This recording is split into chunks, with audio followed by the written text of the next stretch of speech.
On, yeah. Yeah, okay, thank you. Okay, members, we'll welcome you tonight to the Grange for the Regeneration and Community Committee meeting, the 12th of March 2024. We welcome you all, welcome our director team here as well and staff. First item on our agenda is apologies. I do have an apology from Councillor Stephen Donnelly. Councillor Devine Gallagher. Yeah, Chair, with apologies from Councillor Withers, Councillor Donnelly and Councillor McColgan, please. Thank you. Okay. Any other apologies? See any indications? Okay. Item 2 is to sign the minutes and confidential minutes of the previous meeting held on the 13th of February. Those have been signed. And item 3 is the declarations of interest. Councillor Thompson. Thank you, Chair. Clear interest in item 4.1, Event Strategy Working Group. 5.2, remember the Peace Plus Partnership. Number 6.1, the Community Planning Strategic Partnership Board. And declared interest in item 10, paper K. Thank you, Councillor. Councillor Rainey. Thank you, Chair. 4.1 and 5.2. Councillor Armstrong. Chair, good evening. Item 5.2 is a member of Peace Plus Partnership, and item 6.1 is a member of the Community Planning Strategic Partnership. Okay. And Councillor McElduff. 4.1 and 6.1, events, and then the partnership board, the community planning. Okay. Thank you for that, members. We can pick some up if we go along, if there's any more. There's quite a bit on the agenda tonight, members, so we'll be asking for your help just to get through it, please. First item 4.1 is to consider update report on events and festivals, paper A, and our director, John Boyle, please. Thank you, John. Thank you, Chair. Yes, Chair, this is an update on the draft minutes or the draft meeting or the minute meeting of the Event Strategy Working Group on the 15th of February.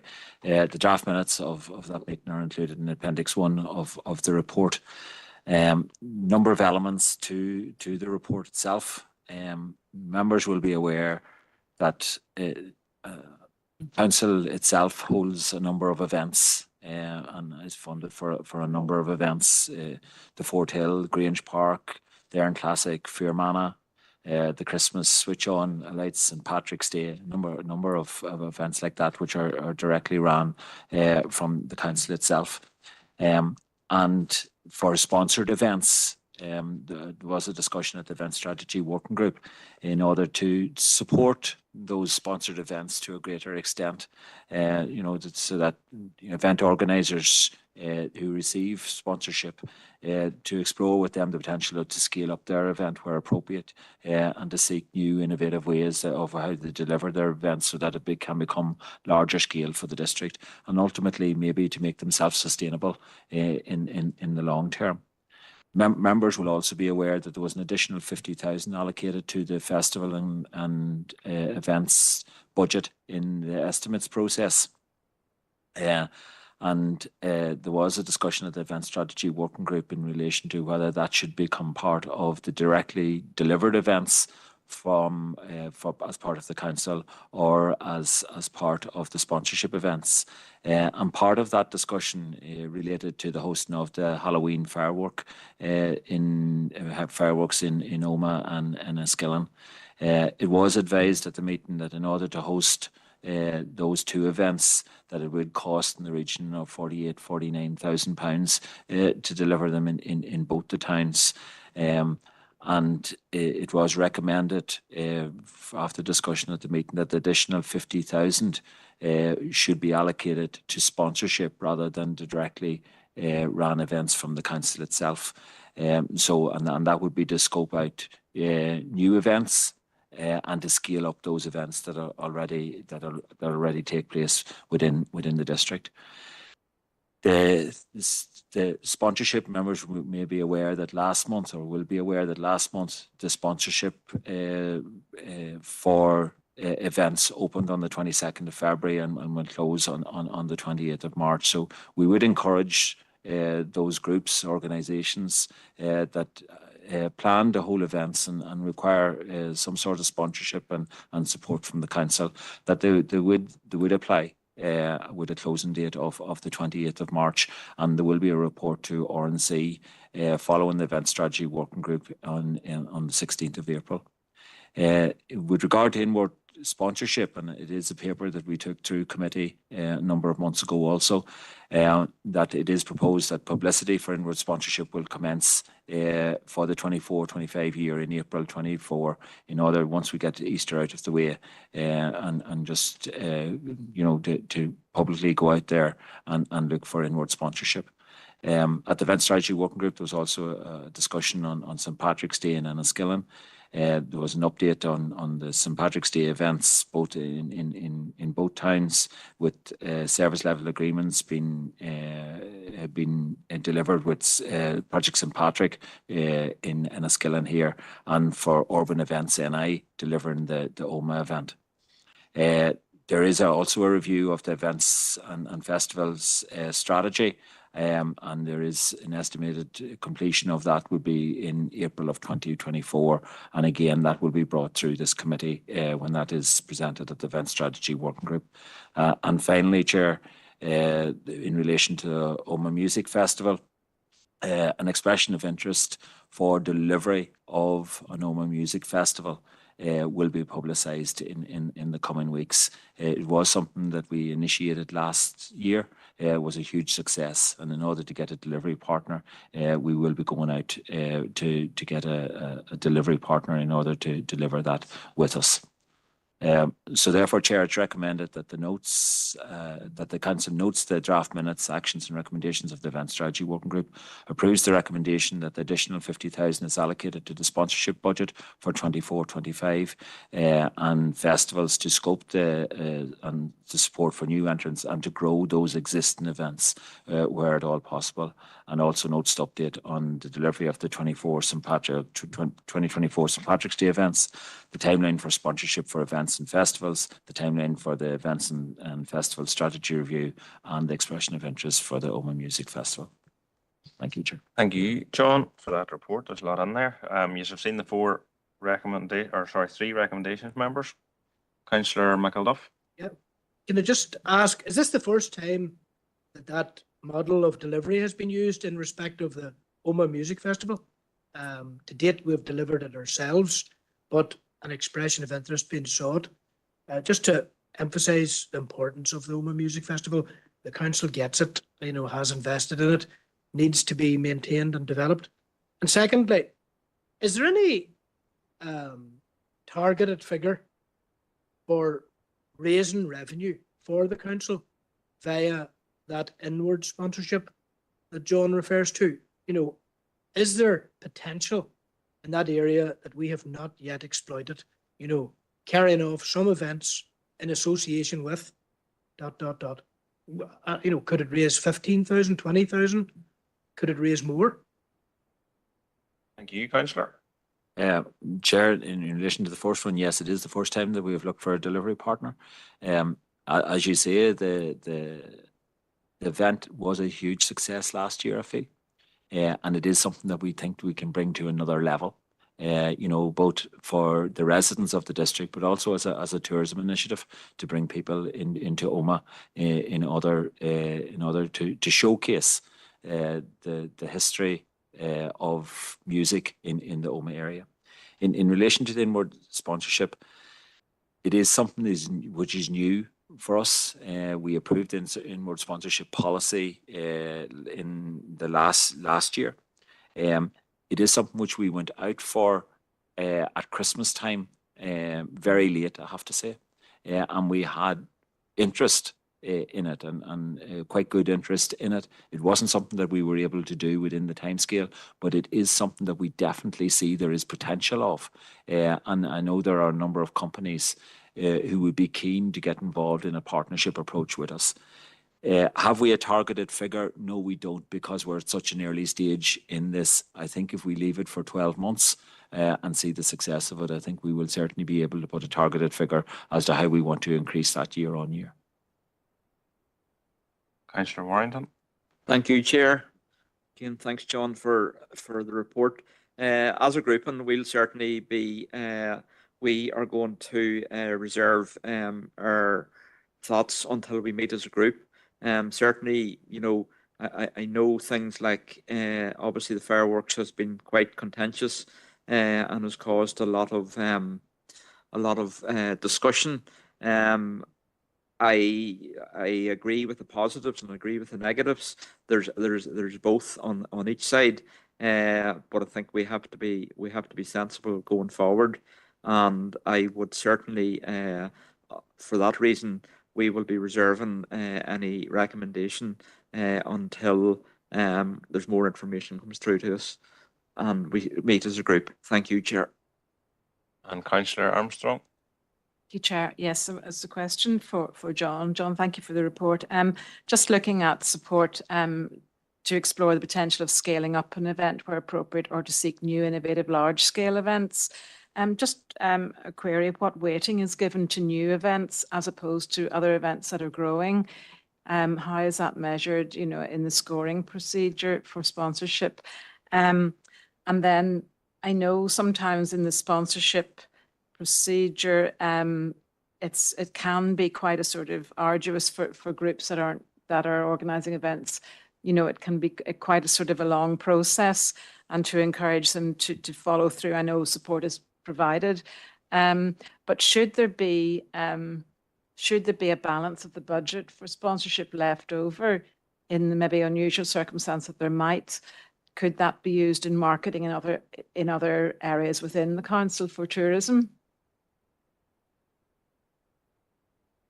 John. Yeah, in relation to the scaling up and the importance of it, and how it is measured in the scoring of it, I suppose in scoring of events, we have the number of people who will, the various things that are the criteria that is brought into account, the number of people who come to an event, the economic value of that event, and so forth. What we would like to see in scaling up of events, that as the scale, they become to a level where they are self-sustaining, and that we can move on to further other new events then, and have a real trail of events that happen in the district, and events not just for residents, as I've said, but to actually grow the tourism potential. We've seen numerous events and activities in the council here that attract people from outside of the district. You know, the Fearmana event, for example, you know, brings large number of people involved in activity to the district. What we would like to see is that event scaled up to a stage where the community themselves can take it on and can run with it, and it becomes a net generator of income to the community rather than being sponsored by the council itself. So those sorts of things are important, and I suppose the criteria maybe needs to be refined a little in order to take account of that as to the possibility of this event maybe becoming self-sustaining and all of those sorts of things. In relation to the budget itself, and if there was any money left over after the sponsorship call, can it be used for marketing? We would feel that the events itself, that it is a huge area of growth, I think, for our district, and we would rather put it into the events at this stage. We will actually give support to all of those sponsored events and their marketing of them. So we will actually, as part of the support that we provide, not just financial, but on the day-to-day of how you market it, and we will also use our own social media channels in order to market for them too. Thank you, John. Yeah. I just wanted to come back and say thank you, John, but also to say that, yes, I know the model you're talking about scaling up, because St. Patrick's, I've looked at what the itinerary is, and it is really a whole day event, a whole weekend event. And I do think that's an example of where it has grown. And I think that's really to be applauded and commended. Thank you very much. Okay, thank you. Okay, members. Councillor Campbell. Chairman, it was just really a query in terms of, you know, when we kind of outsource events, do we then kind of lose, you know, community engagement in terms of maybe supporting local businesses? Do we have any input as a council when we do outsource, maybe that there be some favour given to local business No, that's just a question really, and maybe that's not possible when we take that step, you know? No, Chair, when we outsource any event, we work very much in partnership with that organisation to whom we outsource it to. I suppose, again, the perfect example of that is Project St. Patrick, which is a very local event, you know, and involves the local community, but also is increasing in the terms of its reach for the public out there. So we don't see that as being a negative at all, like, you know, in outsourcing events. It is to provide the expertise that, you know, that others have and other organizations have in helping us to deliver, you know, really international or national events that we can actually attract people to, like, you know, and that's the advantage of it. No problem. Thank you, you. Chairman. Have we anybody to propose, members? What's before us here this evening? Councillor Gannon and seconded Councillor McCardle. Okay, thank you. Are we all agreed? Passed, thank you. We'll move on to the next item. Is item 4.2 is to consider a report on an internal review of the sports and physical activity within communities. Are you bringing that as well, John? Yeah. Thank you. Yeah. Thank you, Chair. Yeah. Chair, members may remember in June 23, we undertook that we would take part in or undertake a review of the grant aid assistance for coaching development to sporting bodies. Historically, we have supported Fermanagh GAA and Tyrone GAA to the tune of £10,000, except for last year. I think Tyrone GAA, because they were outside of their 5-year agreement, got £7,500. And this is the review was to take place about what was happening with, you know, in relation to how we could continue that support, but also how we could extend it to other sporting bodies and other sporting codes. The review is very much in line with our corporate plan.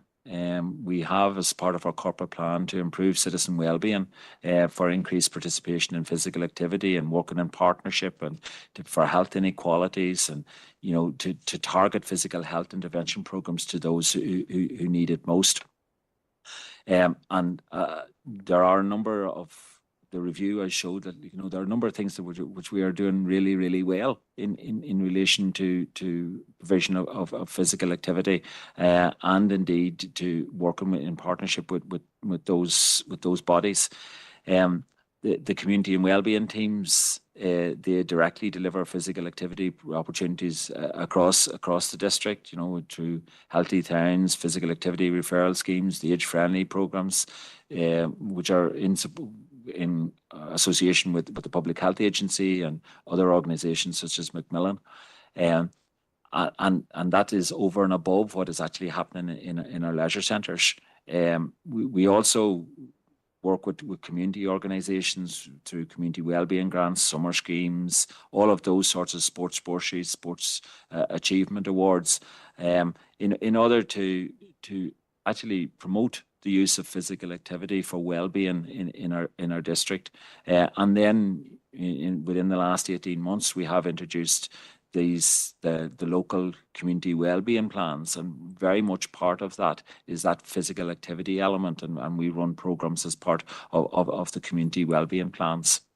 The review has highlighted that there are key priority groups, and this is very much again in line with our corporate plan, which should be targeted to promote participation in sport and physical activity.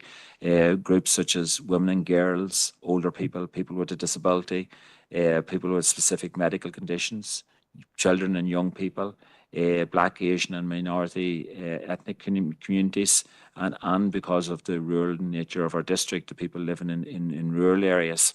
And it is, I suppose, one of the things that we need to do is that every effort is made across all delivery mechanisms, whether it is directly by the council or in partnership with others, to strengthen that participation of those key target groups, and trying to incentivise tailored programming to meet those needs.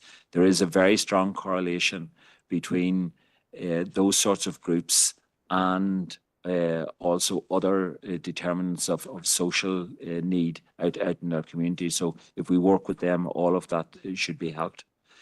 In relation to collaboration and partnership agreements, there is no doubt that the interaction that we have with our sporting organisations is absolutely vital in achievement of our corporate objectives in our corporate plan.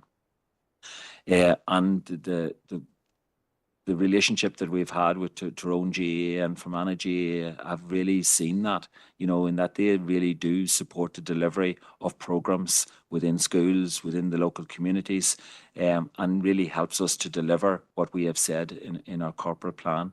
The review recommends that partnership and approach that we currently have with Tyrone and Fermanagh GAA is continued and is expanded to include the Irish Football Association and Ulster Rugby, and that financial resources allocated to support delivery of multi-annual programme. And I think that's important, that it's not just on a one-year basis, so that they can continue their work in communities and schools, along with a fixed element towards capacity building and coach development, and development and support of volunteers. 45,000 is available to support the provision of that. Now, the members will also be aware that as part of the estimates process, an additional £20,000 was made available for sporting provision and participation in sport, and this has allowed us to extend the budget to which was up to 20,000 for Fermanagh and Tyrone GAA, but to include the extension of that for both of those codes, but also to extend it to Ulster Rugby and the Irish Football Association. Tyrone GAA have provided us with a draft proposal of a service level agreement, and we will use this to inform the development of future agreements commencing in the new year. And what we plan to do following, if this is approved tonight, is to commence meetings with the GAA bodies and with the NGBs in order to develop those targeted programmes, and to come up with allocations that each of them would be awarded. On top of that, it is recommended, because there is a number of smaller minority sports in our district, and we don't want to forget about those, because we want people to take part in those also. So that dedicated financial support of 10,000 is made available to facilitate those opportunities as they arise, and we will be in contact with those minority sports also. The review also looked at the partnership agreements that we have currently with the community young leisure centres in Trillick, Dromore and Fintna, and there is a recommendation that the performance reporting of the outcomes of the investment that we make in those three leisure centres, that there is a standardisation of the monitoring and evaluation of those. So therefore, Chair, it's recommended that the Council approves the focus of delivery on sport and physical activity programmes to strengthen participation in key priority groups, develops a targeted sports programme in partnership with Fermanagh GAA, Tyrone GAA, the Irish FA and Ulster Rugby to the tune of 45,000 to support the development of a multi-annual outcomes and based programme for 24-25 and 25-26 in the first instance. Allocates a budget of £10,000 to facilitate the development of smaller minority sports, strengthens the existing relationships with community-owned leisure centres in Trillick, Dromore and Fintna, and amends the Sports Bursary Scheme and Significant Sport and Achievement Award, with the focus of the Sports Bursary to be on individual athletes and Sport and Achievement Award for teams. Thank you, Chair. Thank you, John, for that. Councillor McElduff. Yeah, thank you, Chair. Very good report.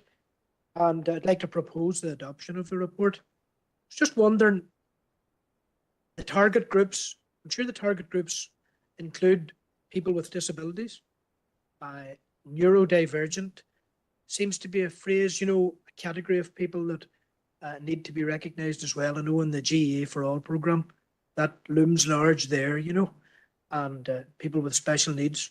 I always highlight the GAA model of value and their generosity and willingness to share that message with other codes. I've seen it at Ulster provincial level, and we're starting to see it here too.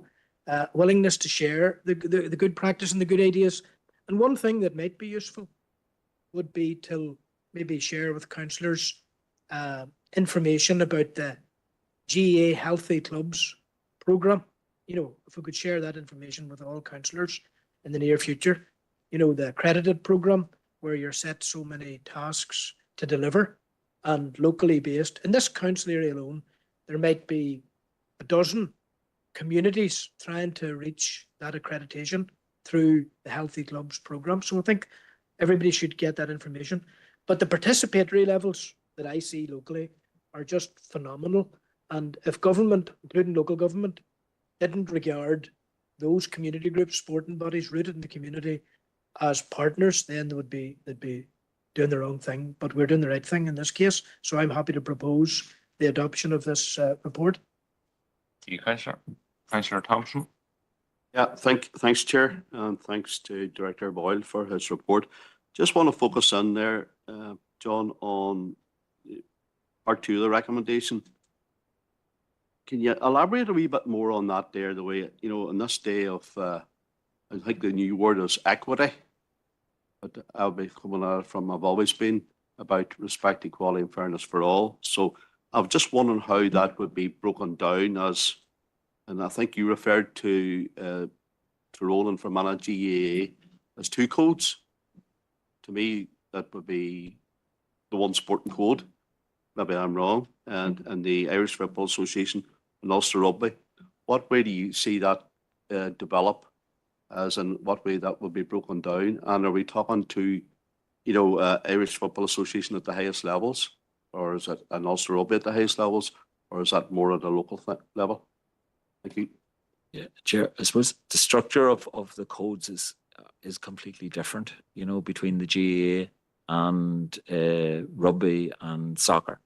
In that the structure for the clubs, there's very much a county board structure for GAA. That doesn't exist for the IFA or for soccer or for rugby, and therefore the only way that we can allow or engage with those groups is through the NGBs at the Irish FA level and Ulster Rugby level.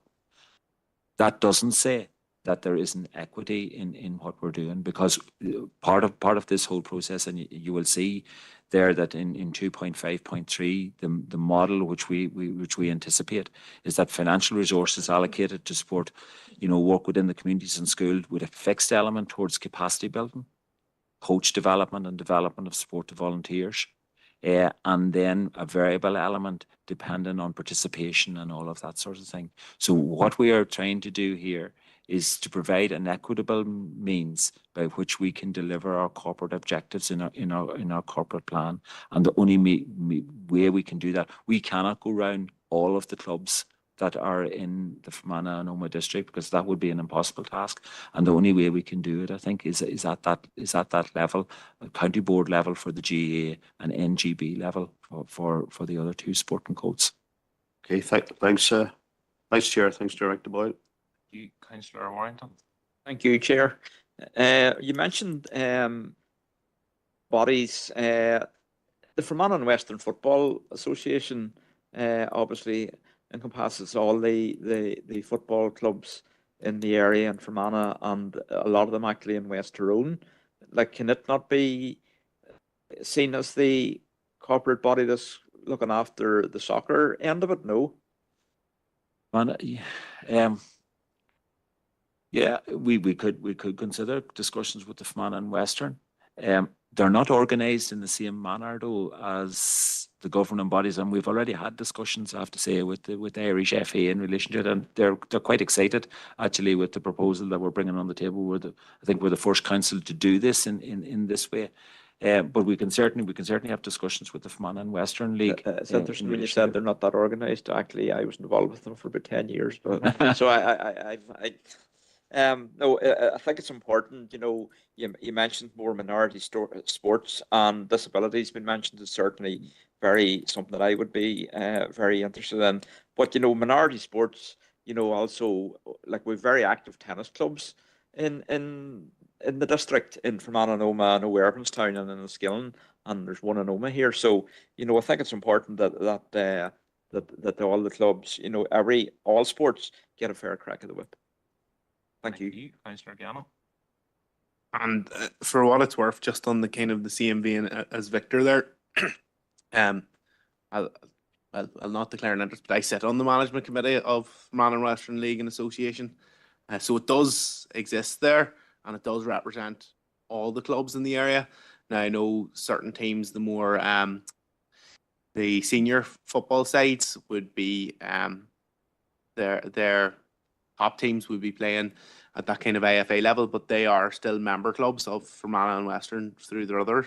Now there is as well consideration that Fermanagh and Western only governs adult football. It'd be Brendan Keogh Youth League who would be taking over the youth side of things, and they cover the whole area as well. It's kind of it's not quite the same as the GEA, but there's a distinct senior underage split there that would have to be looked at. But I'd say they'd be interested in, both groups would be interested in taking part in this.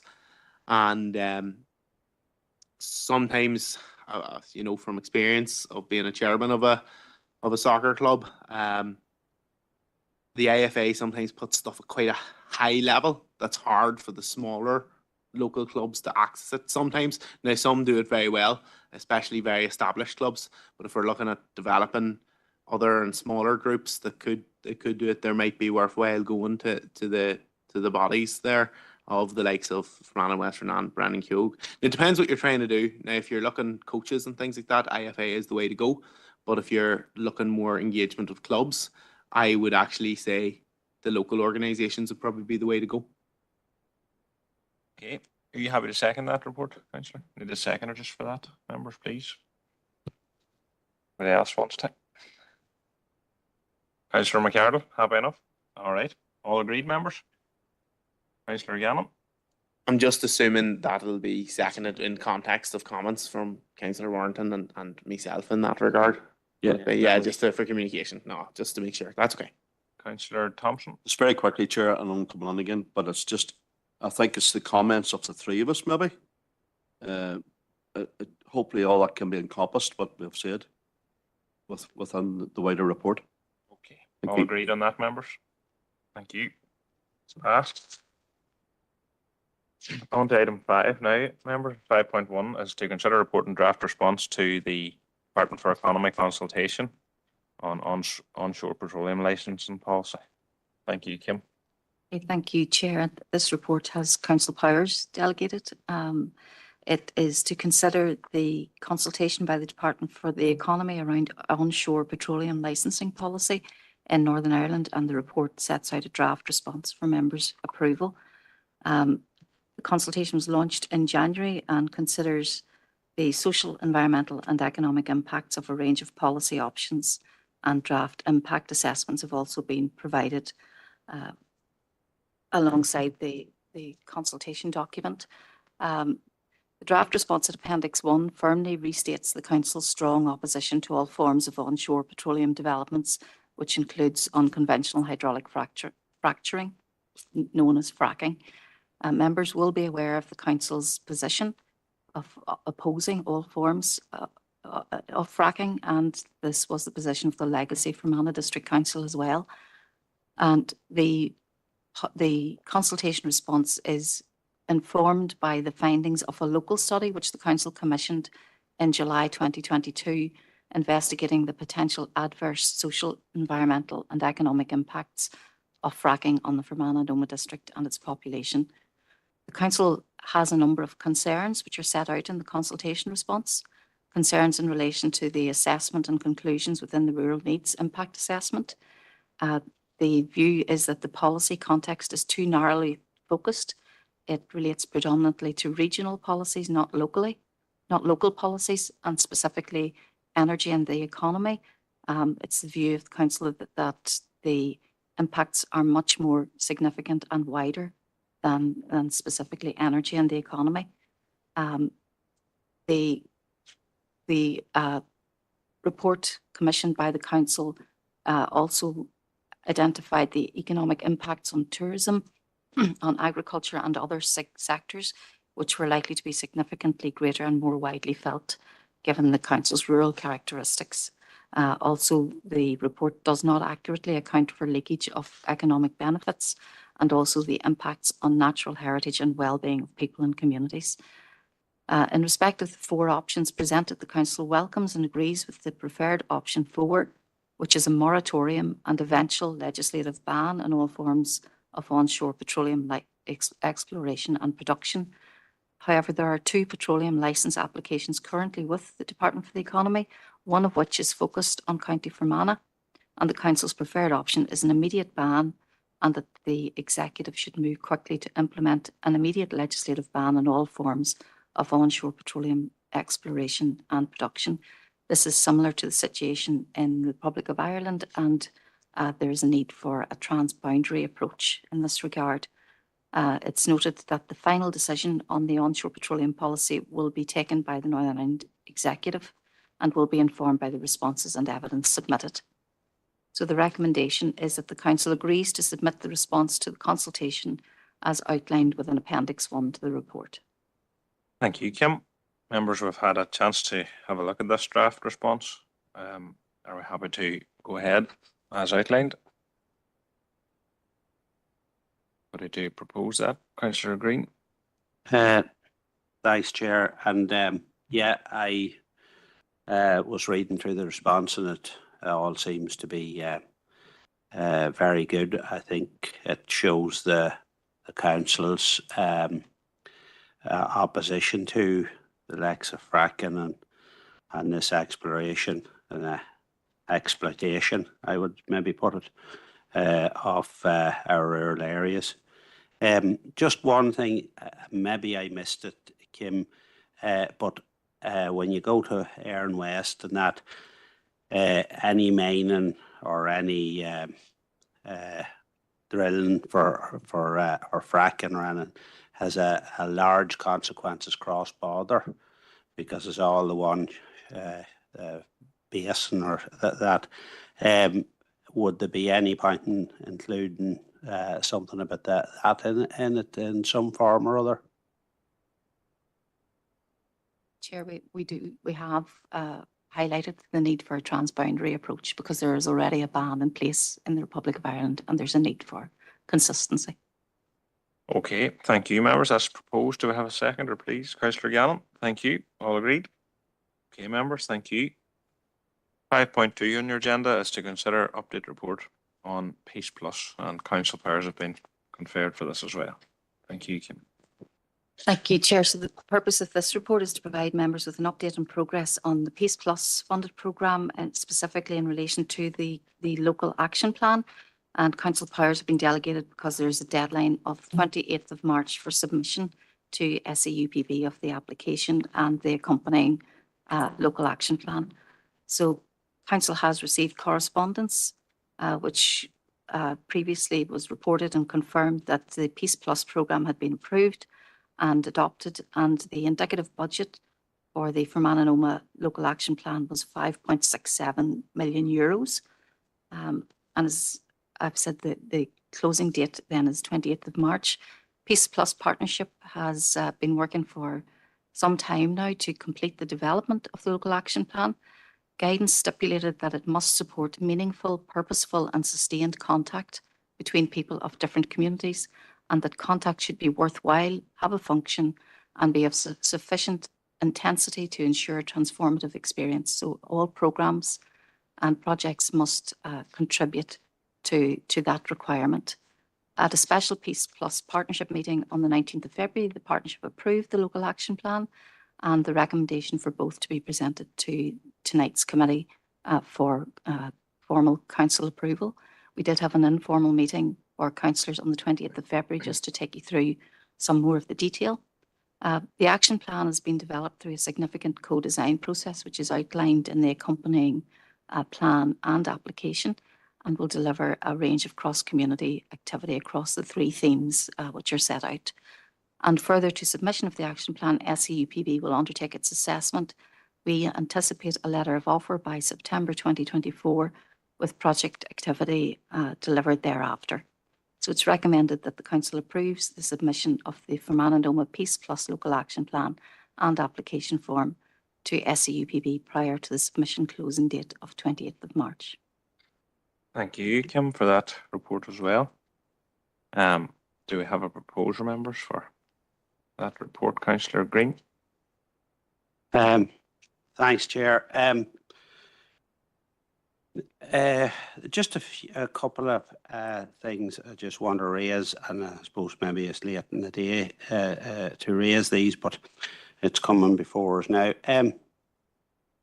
I have to say, kind of concerns around the Peace Plus money in all its guises. I'm a wee bit concerned that the council is using the Peace Plus money to subsidise projects that they have committed to develop. Like, for instance, play parks. We have a promise to develop and upgrade 2 play parks in every electoral ward area, but we're using Peace Plus money in some of them to do that. Now, that's just one example. There mightn't be anything wrong with doing that, but to me, Peace Plus money should be to add something extra, to give something extra, not to subsidise what we're already committed to do. And then on the projects that are being selected, how do we come around the projects? How do we select the projects? Is it, again, projects, council-owned projects that gets the favourable nod, or is other projects taken into consideration? Okay, Councillor Green, thank you for that. Kim, do you want to comment at this point, please?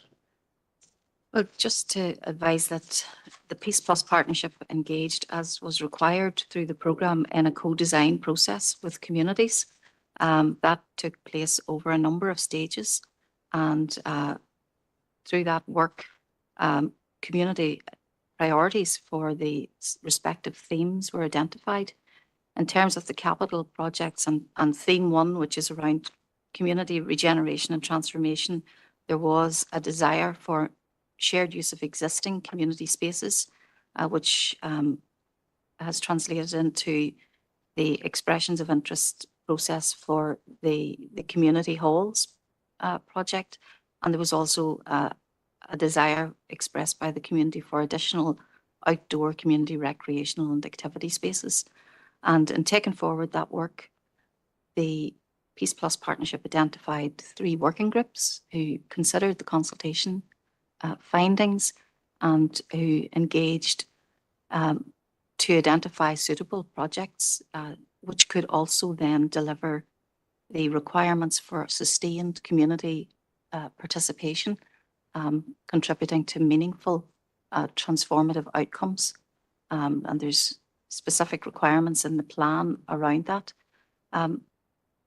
The process did identify that in terms of providing shared outdoor spaces, spaces which are perceived to be shared spaces, that the local play areas were an appropriate vehicle. In terms of them being council assets, I don't think that there's an issue with that, and there's precedent for funding to support council programmes and council activity where it contributes to the overall programme aims. And indeed, members will be aware that in our medium-term financial plan, we have identified that the council will, as a priority, seek to identify external funding to support our own capital ambitions, capital plan ambitions. So I don't, I think that all of the programme aims have been met. Okay, thank you, Kim. Councillor Green, very quickly now, please. We've had the 3 minutes there, but Thanks, Chair, for just letting me in again. No, when we say that the communities were consulted, I presume they didn't suggest that we use Peace Plus money to subsidize already committed to projects like the play parks. I would presume that any community going through any process would, the same as myself, presume, which I obviously was wrong, that Peace Plus money was going to be used to add to facilities, not to, over a number of years, we have already committed to a play park strategy of upgrading to play parks in every elected ward.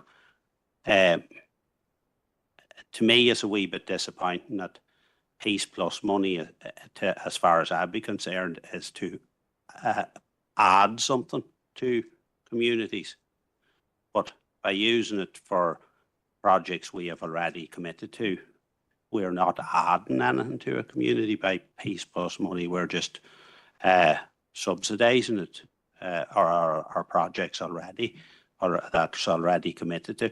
So there's nothing, as in nothing new coming along to help communities. That's all I'm saying. I know probably through the rules of the thing and what has been done that that's perfectly allowable to do, but I'm just a wee bit disappointed that money's provided isn't bringing something new. Okay, Councillor, thank you for that. Councillor McElduff at this point as well. I just listening to Councillor Green. Maybe Councillor Green feels that this is not new money. You know that phrase, you often hear it there when the British Treasury announces funding packages, you know, that it's the rehashing of old money, that type of thing. So I get the impression from listening to Councillor Green that it's almost in that category for him. Just accuracy, Sinn Féin, the political party, is wrongly spelt in that document, you know, at least 10 times. SEAN is spelled as, page 48 is one example, you know, but I'll leave it at that. Thank you, Chair. Okay. We've heard these comments, members. Can we have a proposal now at this point just for the document, please? Anybody? Councillor Warrington, thank you. And a seconder, members, please.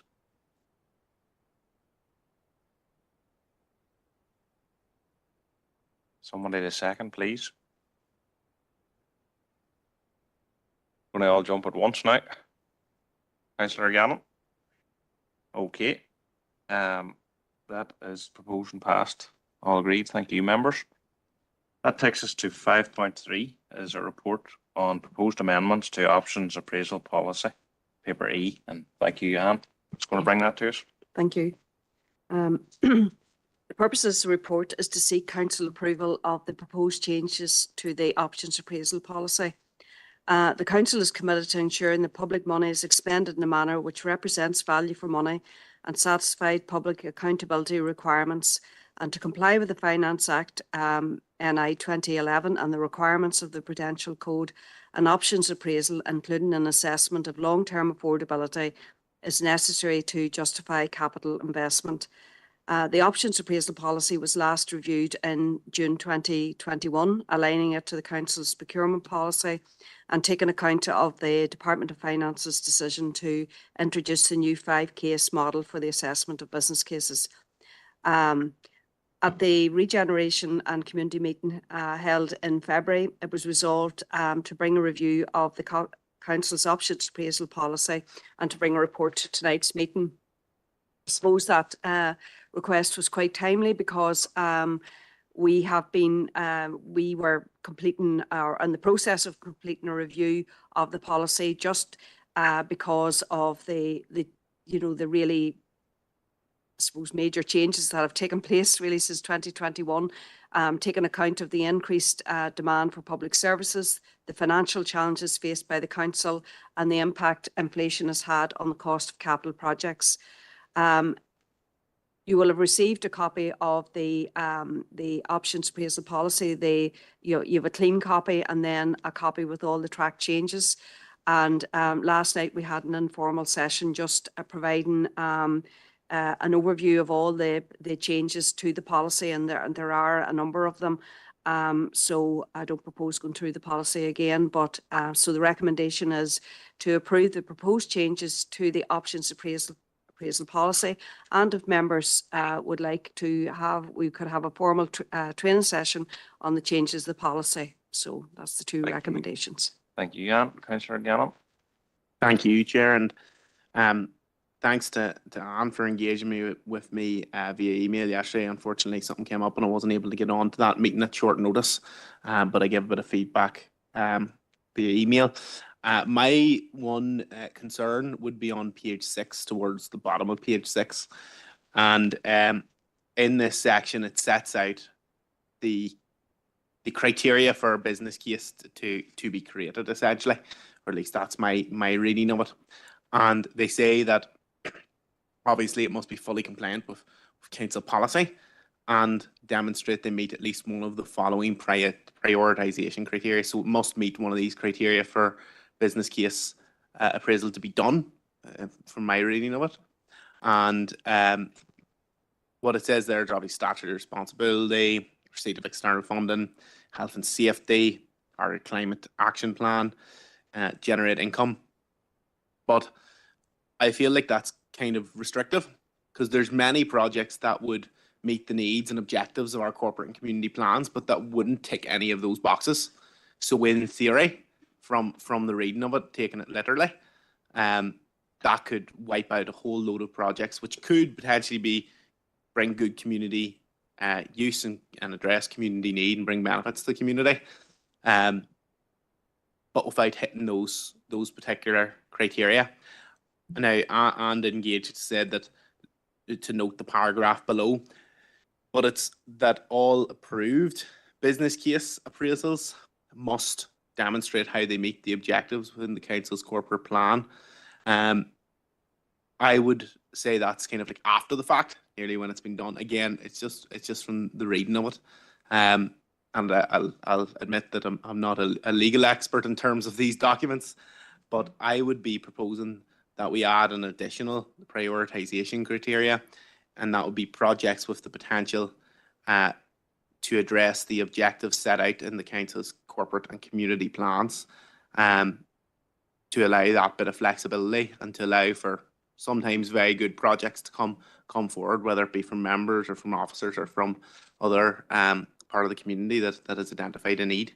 That would be the only other change I'd be proposing. I think the rest of the document, having read through it all, is very well written, and it meets the points that I laid out and concerns that I had previously, and provided that point could be included, I would be happy to propose, Chair.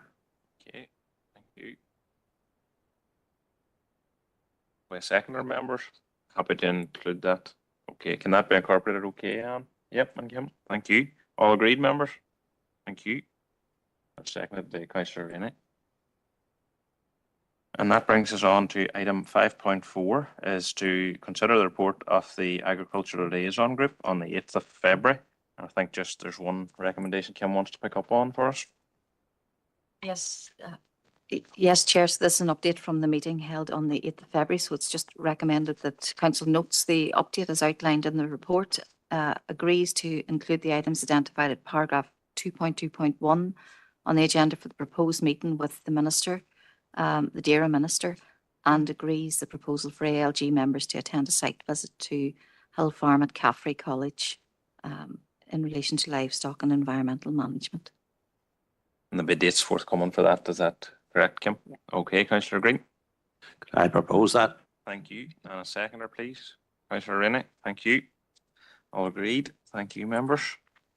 That brings us 5.5, is to consider a report on various tourism development initiatives. Thank you, Kim. Thank you, Chair. So the purpose of the report is to seek approval for a destination marketing plan for the district, to seek nominations to attend the Receptionist of the Year event on 22nd of May at the Killyheflin Hotel and Lakeside Lodges, and also to note an update on the Oma Sperrins walking weekend and promotional activity for Giant of the Sperrins sculptures. So it's recommended the Council approves a total contribution of £105,840 for the 24-25 financial year, linked to an SLA with Fermanagh Lakeland Tourism for tourism marketing and promotion of the district. Nominates 7 members to attend the Receptionist of the Year Awards on 22nd of May, together with the council chair, and also notes the update on the Sperrins Walking Programme and promotion of the Giants of the Sperrins Sculpture Trail.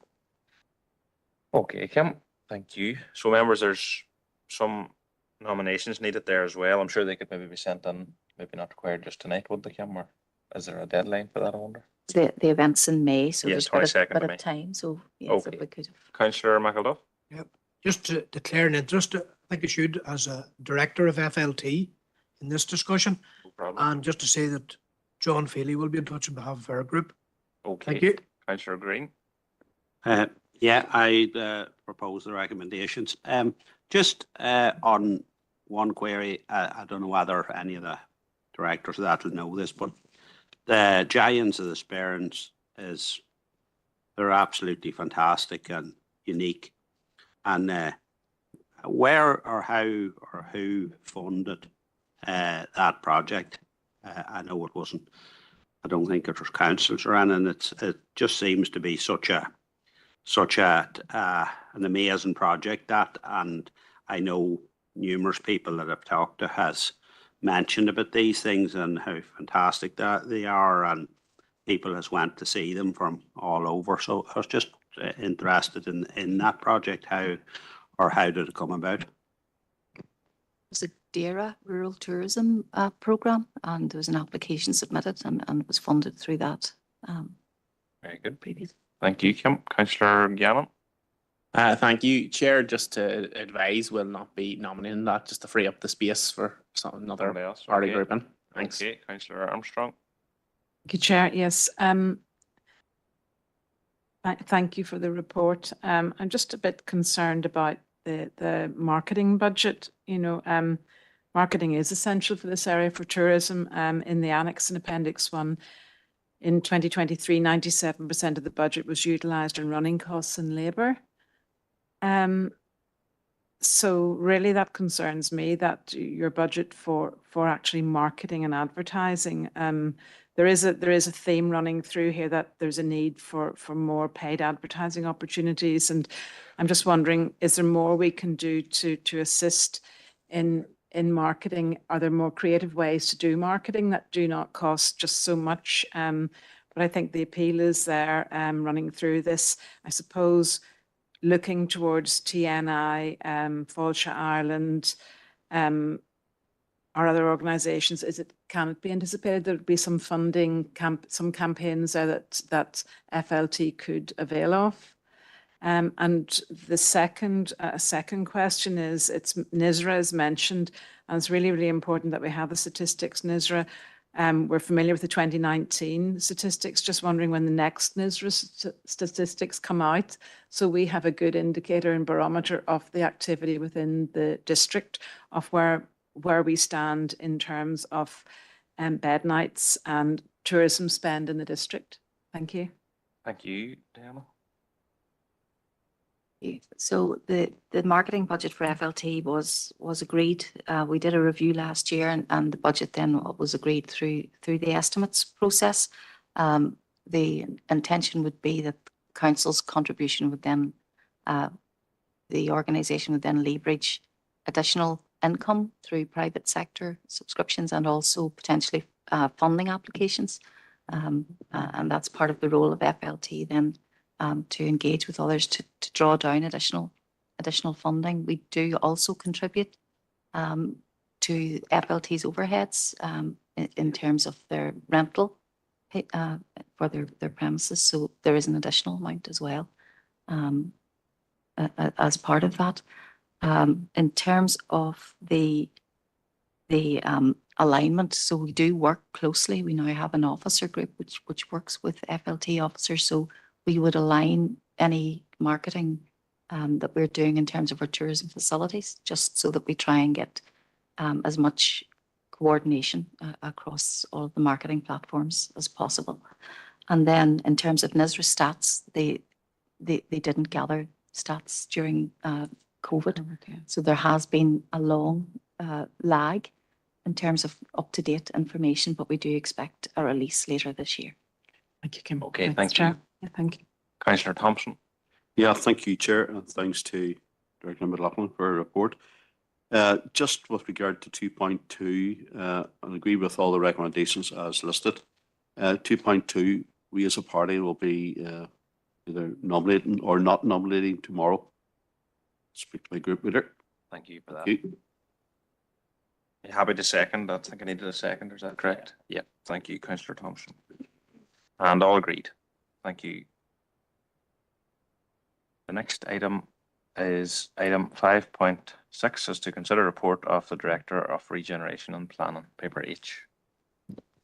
Thanks, Chair. So the purpose of the report is really to give an update on two agreements. One around our enterprise support service collaboration agreement with Belfast City Council, and also a letter of variance. So really, we're seeking approval for the Chief Executive to sign the collaboration agreement and also to note the receipt of the letter of variance from DFC in relation to the small settlement regeneration programme. Thank you, Kim. Proposer and seconder, Councillor Warrington and Councillor Armstrong. Thank you. And 5.7 is a verbal update on the meeting of the Inward Investment and Economic Development Working Group, just held yesterday. So thank you, Chair. So as you've noted, meeting took place yesterday. It was attended by Councillors O'Reilly, Armstrong, Dehan, Stephen Donnelly, Councillor Mahan, Councillor Bankelduff. And in terms of the business, there was firstly nomination of chair for the year one, and Councillor O'Reilly was appointed to that position. A number of actions were agreed following discussion around actions since the last informal meeting, as well as engagement with Invest NI on their sub-regional economic plans, and also an overview of a draft inclusive economy action plan for the district. It was agreed that the working group would meet monthly on a hybrid basis, with members encouraged to attend in person where possible. And it was also noted that these meetings may be supplemented by ad hoc engagements with business and industry representatives. In addition to those meeting requests already issued, invitations would be extended to Southwest College, to Caffrey and to Creative Ireland to each attend a future meeting of the working group. Officers would continue to work to scope an investment proposition for the district to include specific opportunities which may be afforded by the district's border location. Officers would also engage with FLT to confirm the council's civic leadership role in terms of economic development and the development of an investment proposition.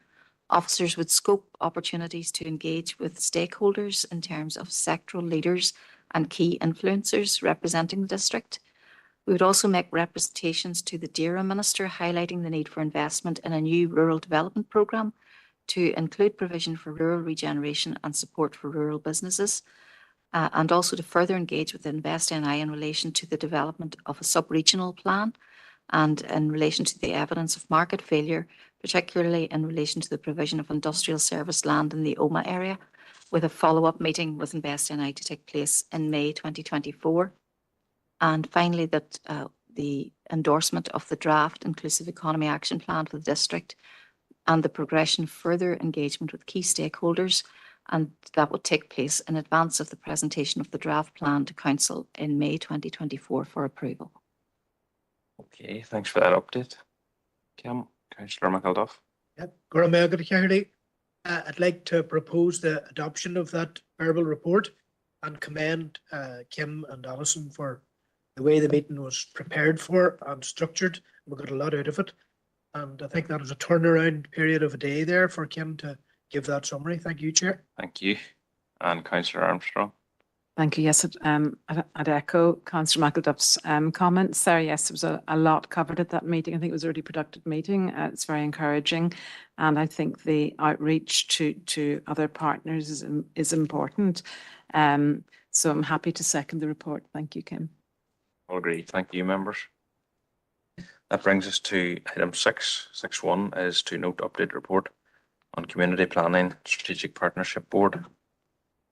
Thank you, Chair. And this report is really just an update of the meeting of the Community Planning Strategic Partnership Board held on the 2nd of February 2024. The key issues are outlined and the draft minutes are attached along with some of the papers for the meeting.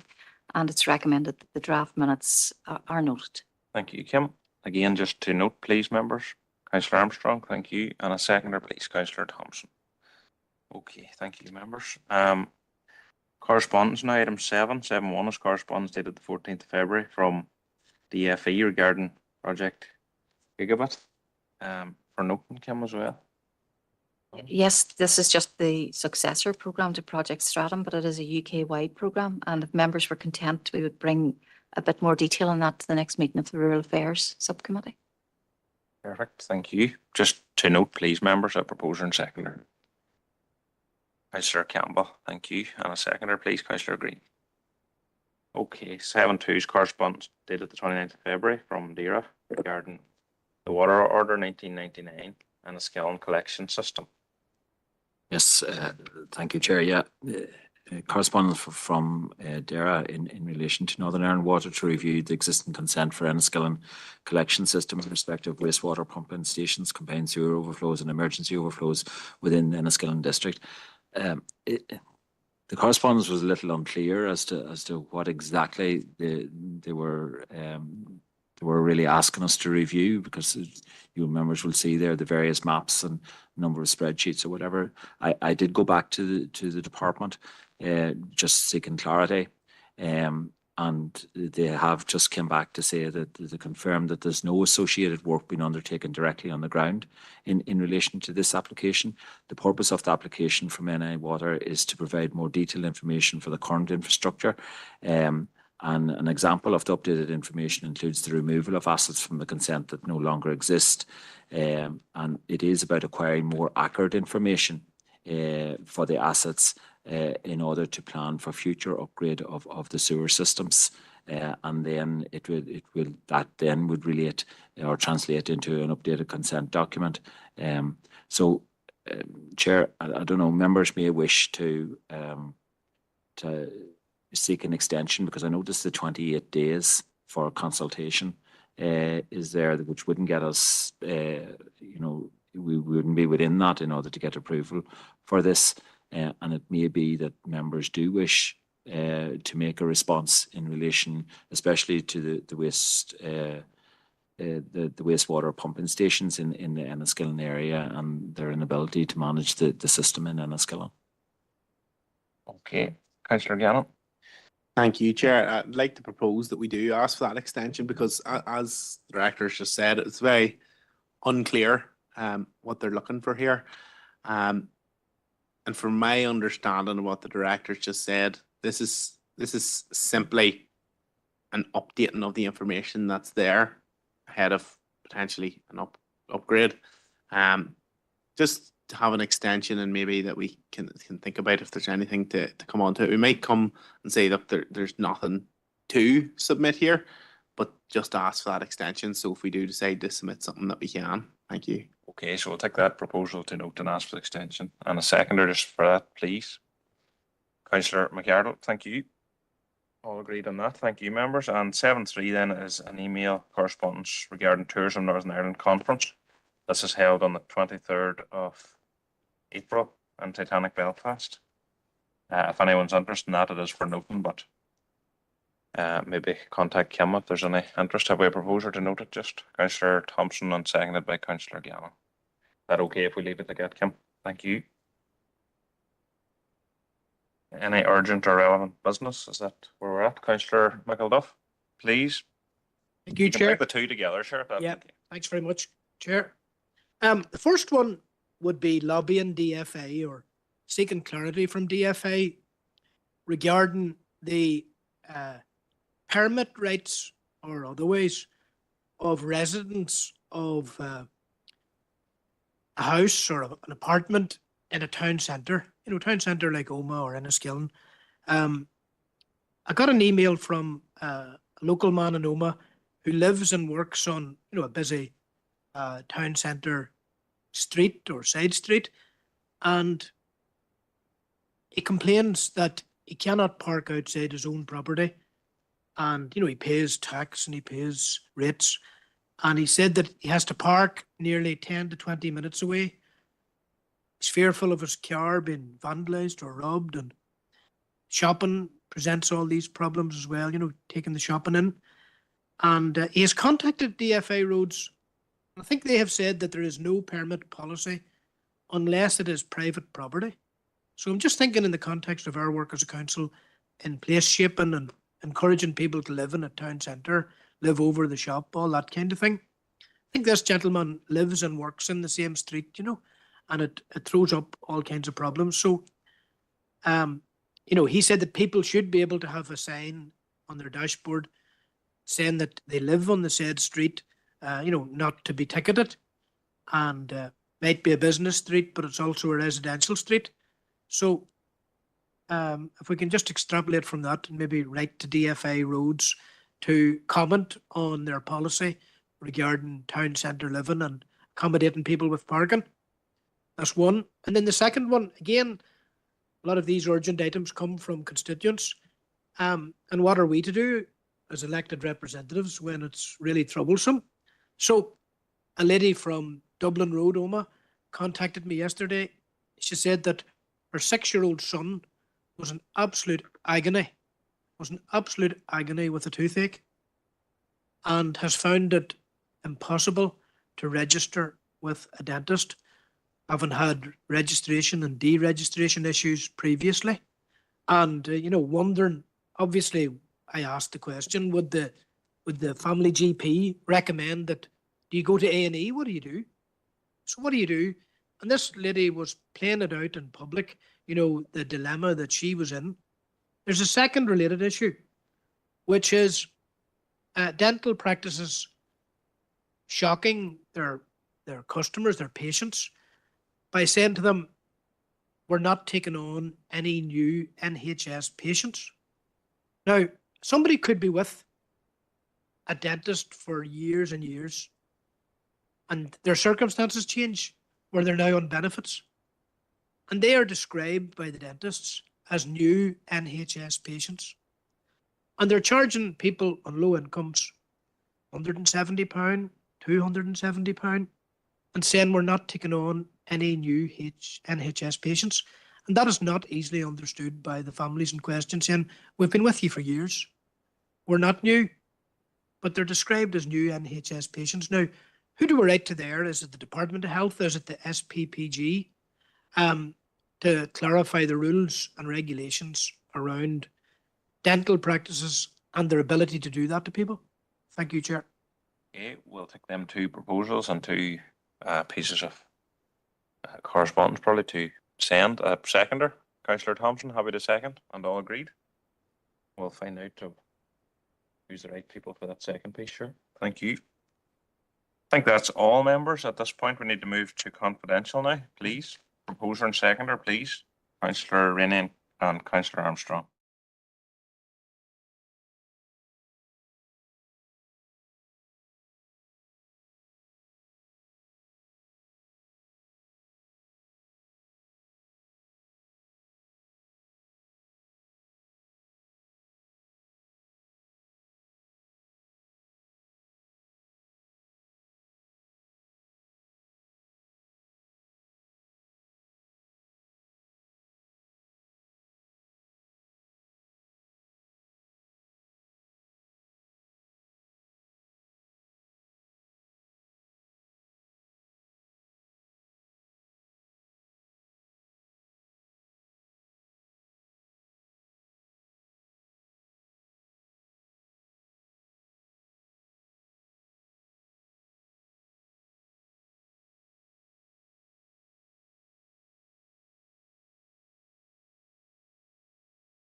Thank you.